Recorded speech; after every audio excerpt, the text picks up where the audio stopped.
akan dicari-cari di sini Perjaka. Tadi sampai salah duga ya, ternyata sebetulnya itu adalah panitia keramaian HUT Jakarta gitu. Pak Gubernur, Pak Jokowi biasanya ini kalau menurut teman saya Anies Baswedan disebut sebagai pemimpin yang ikhlas. Oh, lihat sorot matanya ya dan betul Pak. Jokowi cocok. Ikhlas banget. Ikhlas, saya ikhlas sama dengan Pak Jokowi, nggak dibayar juga ikhlas. Nah, tapi yang sangat rindu bertemu dengan Pak Jokowi adalah Ketua RT di sini Pak Haji Bolot ya. Kasih tahu saya RT-nya.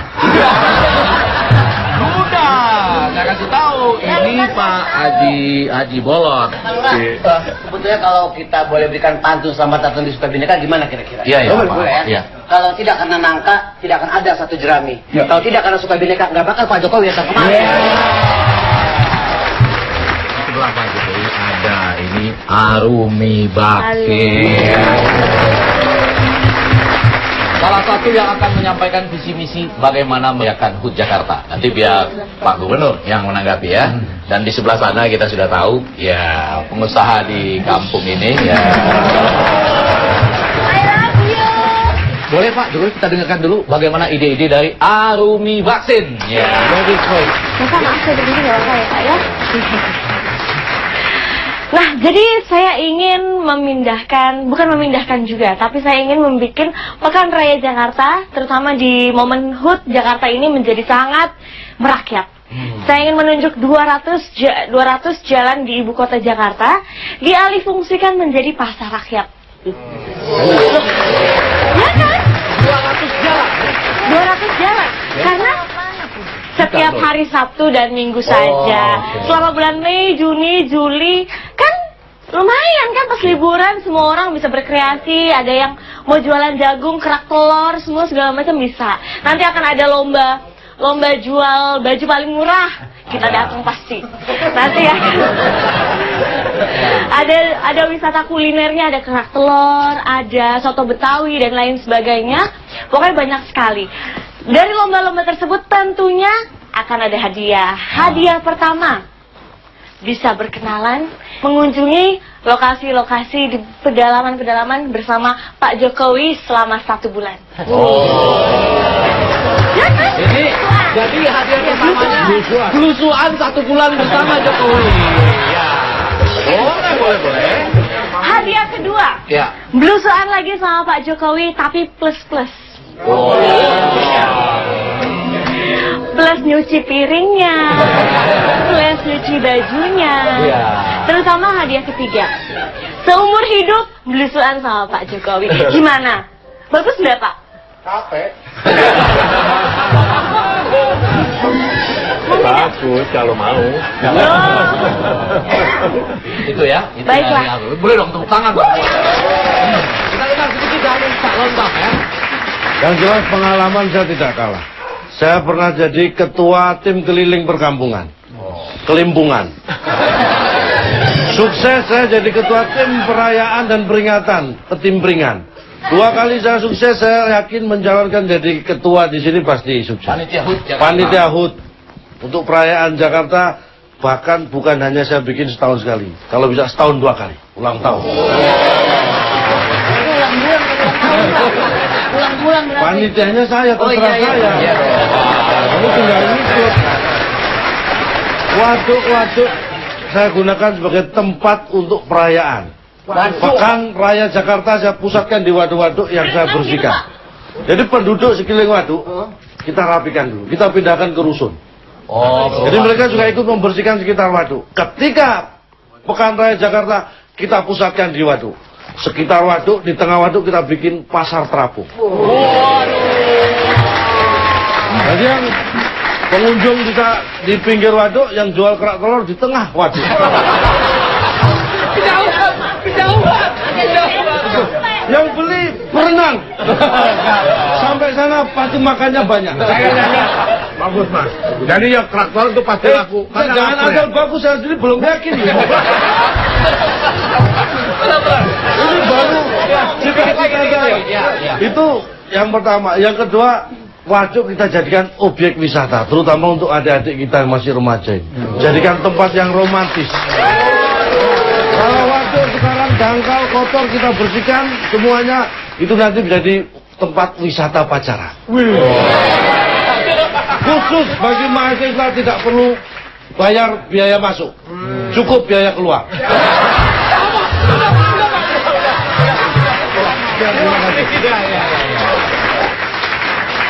Belum lama ini PSSI yang 2, kemudian berhasil menjadi 1. Ya. PSSI-nya sudah 1, PRJ-nya 2.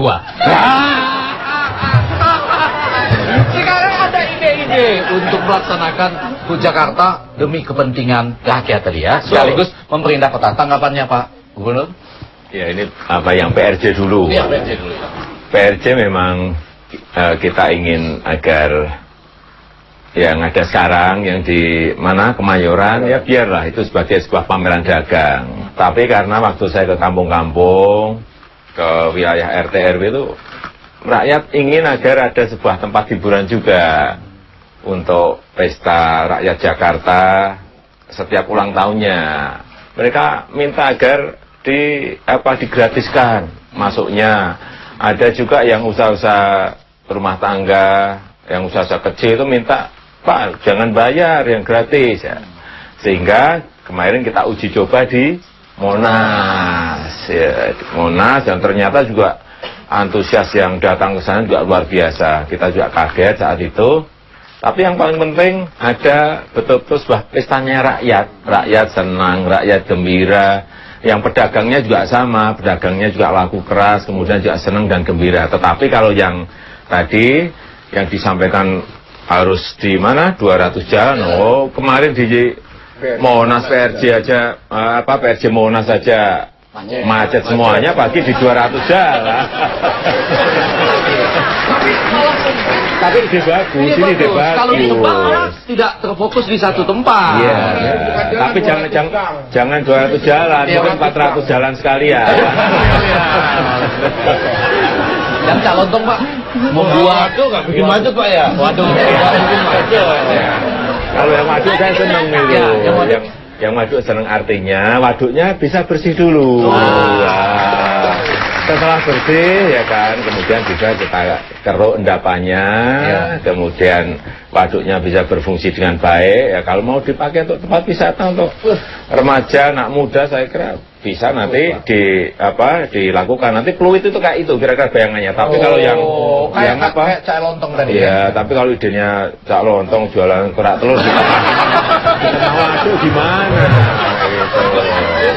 Pasar apung ya betul ya, tapi di tengah waduk yang beli suruh renang gimana? Yang pacaran di situ begitu berantem didorong, banyak pembunuhan. Enggak, apapun di tempat-tempat yang sekarang ini di tempat-tempat yang memang kita kita lihat rawan, kita tungguin satpol. Ditungguin 24 jam. Kita sekarang mulai seperti itu. Nanti kita kasih peringatan juga. Dilarang mendorong pacar ke waduk. Tapi sebetulnya diam-diam ya mendengar tadi ditempatkan satpol dan lain-lain, juga ada persoalan waduk. Yang sedih teman saya ini. Kenapa? Ini preman di kampung sini Pak. Oh, ini kan makin seru dan saya yakin teman-teman mahasiswa sudah pada mau bertanya, langsung berdiskusi dengan Pak Gubernurnya. Maaf ya, ini kan mahasiswa banyak. Silakan aja bertanya. Mohon maaf ya ini Pak, kan kalau lurah itu sudah ada lelang lurah Pak ya. Ini RT boleh dilelang nggak ya? Ya kan? Dilelang pakai apa? Iya Pak. Jadi RT Pak, pengen banget berhenti. Dipertahankan sama masyarakat.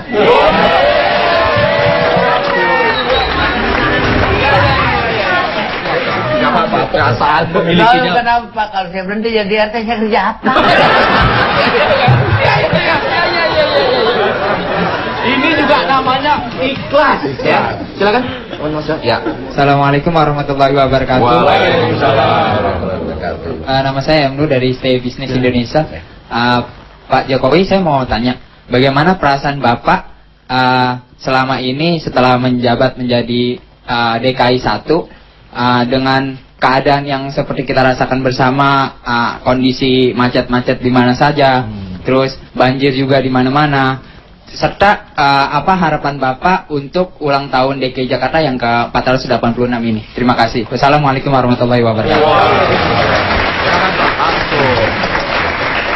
Ya, saya ngomong apa adanya. Jakarta ini memang sudah bertumpuk-tumpuk ruwetnya. Sudah kronis ya. Jadi memang ya memang harus ini, tapi kita harus optimis bisa bersama-sama dengan masyarakat bisa menyelesaikan persoalan-persoalan problem-problem itu. Tapi kan memang problem itu bisa diselesaikan butuh waktu. Contoh kayak kemacetan, nggak mungkin kita langsung bisa balik, nggak macet, nggak mungkin. Proses panjang karena memang transportasi massal di Jakarta ini dapat dikatakan belum ada. Hanya busway pun juga busnya baru kira-kira ada 40%. Yang rusak 46%. Ini kalau lagi sehat, kalimatnya bagus. Jadi kemudian yang kedua monorailnya juga sudah dimulai tapi berhenti lagi. MRT-nya sudah 24 tahun direncanakan juga belum jadi ya. Tapi ini kan kemarin MRT Mei sudah dimulai. Kemudian monorail insya Allah juga bulan ini, Juni ini akan kita mulai juga. Sehingga kita harapkan nanti monorail itu 3,5 tahun selesai. Yang Green Line sama Blue Line, yang MRT itu butuh waktu kira-kira 6 tahun selesai. Ini kan butuh waktu. Ya nanti kalau dua itu sudah jadi plus busway-nya, baru dimasuki oleh kebijakan-kebijakan genap ganjil, kemudian pajak parkir tinggi, kemudian ada electronic road pricing, masuk ke sebuah tempat tertentu harus bayar, sehingga orang mau tidak mau akan dipaksa untuk naik ke transportasi umum massal. Itu baru nanti persoalan-persoalan akan bisa diselesaikan. Banjir juga sama seperti itu. Banjir itu tidak hanya di Jakarta saja, meskipun 13 sungai yang ada di Jakarta, Ciliwung, Sanggraan, Angke, Sunter, dan lain-lainnya. Ini kami kan suka bineka pinggir Jakarta. Kami ikut mengirimkan banjir, Pak. Meskipun ini harus sudah diakui loh, harus diakui. Meskipun sudah dinormalisasi sungainya misalnya, kemudian waduknya sudah dikeruk semuanya, tapi kalau di hulunya, di atasnya tidak diselesaikan juga nggak akan selesai yang namanya banjir. Saya ini bantu itu nanti Pak. Ya.